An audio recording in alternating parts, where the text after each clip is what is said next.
இயேசுவின் ரத்தம் ஜெயம். Praise the lord my dear brothers and sisters. இந்த நாள்லையும் ஆவியானவர் உணர்த்தின காரியம், விசுவாசம் எப்போது பூரணப்படும்.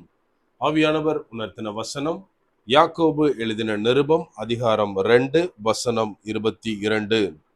விசுவாசம் அவனுடைய கிரியைகளோட கூட முயற்சி செய்து கிரியைகளினாலே விசுவாசம் பூரணப்பட்டதென்று காண்கிறாயே. Seest thou how faith wrought with his works, and by works was faith made perfect.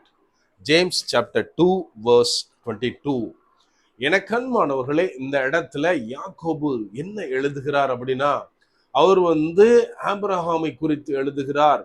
அவனுடைய விசுவாசம் அவன் செய்த கிரியையினாலே அது பூரணப்பட்டதென்று நாம் அறிந்திருக்கிறோம் அப்படின்னு ஆபிரகாமை குறித்து நினைப்பூட்டுகிற வார்த்தைகளை இந்த இடத்துல நாம் வாசிக்கிறோம். நாம் இன்றைக்கு தேவனை விசுவாசிக்கிறோம், ஆனால் அந்த விசுவாசம் எப்போது பூரணப்படும்? நம்ம கொஞ்சம் யோசித்து பார்க்கணும். இந்த காரியத்தை பத்தி சிந்திக்கும் போது எனக்கு ஒரே ஒரு கதை தான் ஞாபகம் வந்தது. ஒரு தேவனுடைய மனுஷன், தேவனை நம்புகிற விசுவாசிக்கிற மனுஷன் ஒருத்தர் இருந்தா. அவன் ஒரு நாள் மோட்டர் பைக்ல ஃபாஸ்டா போறான் ஒரு இடத்துக்கு. நைட்டு ஒரு டேர்னிங்ல திரும்புறப்போ வண்டி எதுலயோ மோதி அவன் தூக்கி வீசப்படுகிறான். ஒரு பள்ளத்துல விழுந்து, பயங்கரமான பள்ளத்தாக்கு, கீழே நோக்கி போயிட்டு இருக்கான். அப்போ கஷ்டப்பட்டு ஏதோ ஒரு மரக்கிளைய பிடிச்சிடுறான். பிடிச்சு தொங்கிட்டு இருக்கும் போதுல அவன் பண்ண காரியம், தேவனை நோக்கி ஜெபம் பண்றான், கத்துறான்.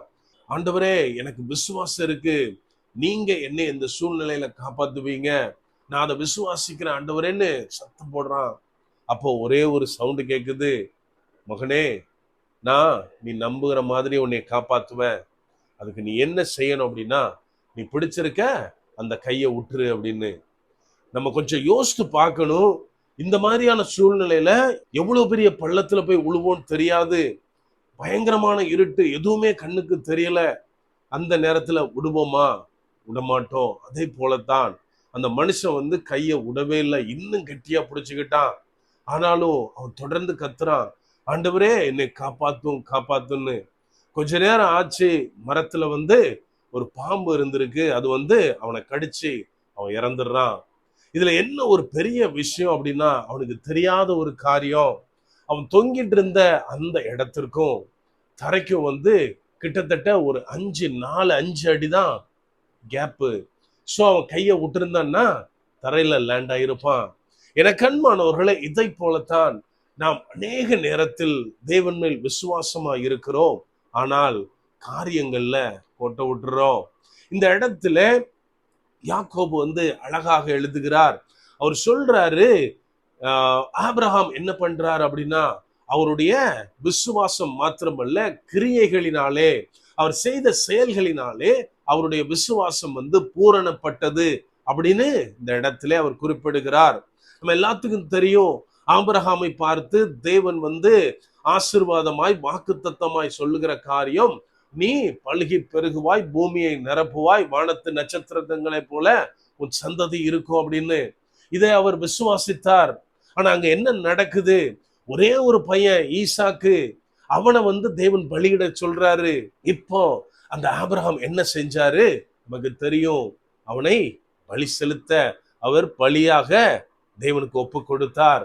எனக்கு அன்பானவர்களே, ஏதோ என்னை ஆண்டவர் பழுக வைப்பார் அப்படின்ற விசுவாசம் மாத்திரமல்ல, விசுவாச அறிக்கை மாத்திரமல்ல, மாறாக தேவனாலே எல்லாம் கூடும், தேவன் தான் முதலிடம் அப்படின்னு தேவனுக்கு கீழ்ப்படிந்து தன் செயல்கள் மூலமாக தேவனுக்குள்ளாய் தன்னை காத்து கொண்டார். நாம் இன்றைக்கு எப்படி இருக்கிறோம்?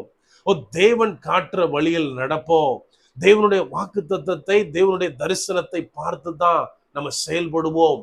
ஆனால் நம்முடைய விசுவாச வாழ்க்கையில நம்முடைய செயல்கள் எப்படி இருக்கின்றன? அநேக நேரத்துல நம்ம கம்ஃபர்ட் ஜோனை விட்டு வெளியில போறதுக்கு தயங்கி நிக்கிறவங்களா தான் இருக்கோம். நம்ம இன்னைக்கு இருக்கிற நிறைய ஊழியர்களுடைய அவங்களுடைய டெஸ்டிமோனிஸ் கேட்டா தெரியும். அவங்க கம்ஃபர்ட்டா ஒரு இடத்துல ஒரு பெரிய வேலையில இருந்திருப்பாங்க, ஒரு இடத்துல கம்ஃபர்ட்டா இருந்திருப்பாங்க.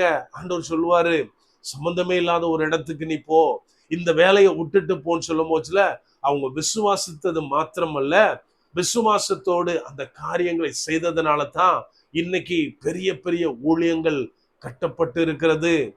இதெல்லாம் நமக்கு முன்பாக சாட்சிகளாக வைக்கப்பட்டு இருக்கிறது. என கண்மானவர்களே, நாம் விசுவாசித்தால் மாத்திரம் போதாது, மாறாக விசுவாசத்தோடு கூட ஸ்டெப் எடுத்து வைக்கணும். நாம் எப்போது காரியங்களை செய்கிறோமோ, நாம் எப்போது நமது கிரியைகளில் தேவனுடன் மேல் வைத்திருக்கிற விசுவாசத்தை காண்பிக்கிறோமோ, அப்போதுதான் நம்முடைய விசுவாசம் பூரணப்படும். அப்படியே கண்களை மூடுவோமா? அன்பான ஆண்டவரே, இந்த நேரத்திலே அப்பா உம்மை நோக்கி பார்க்கிறோம். ஆவியானவர், நீர் எங்களோடு இருக்கிறீர், அதற்காய் நன்றி செலுத்துகிறோம். அப்பா, விசுவாசத்தை நீர்தான் ஆண்டவரே எங்களுக்குள்ள துவக்குகிறீர். அப்பா, அந்த விசுவாசம் எங்களுக்குள்ளாய் வைக்கப்பட்டிருக்கிறதற்காய் நன்றி செலுத்துகிறோம் அப்பா. அப்பா, விசுவாசத்தோடு கூட நாங்கள் அது செயலிலே காண்பிக்கிறவர்களாய், ஆவியானவரே, ஒவ்வொரு நாளும் தகப்பனே, எங்கள் விசுவாசத்தை வெளிப்படுத்துகிற விதமாய் எங்கள் செயல்கள் இருக்க நீர் எங்களுக்கு உதவி செய்யுங்க அப்பா. நாங்கள் எங்கள் கிரியைகளினாலே எங்கள் விசுவாசத்தை வெளிப்படுத்த எங்களுக்கு உதவி செய்யுங்கப்பா. முற்றிலுமா எங்களை தாழ்த்தி ஒப்பு கொடுக்கிறோம். பலப்படுத்தி ஆசீர்வதிங்க. மீட்பர் இயேசுவின் மூலம் ஜெபிக்கிறோம். ஜெபம் கேளும் எங்கள் நல்ல பிதாவே. ஆமென். God bless.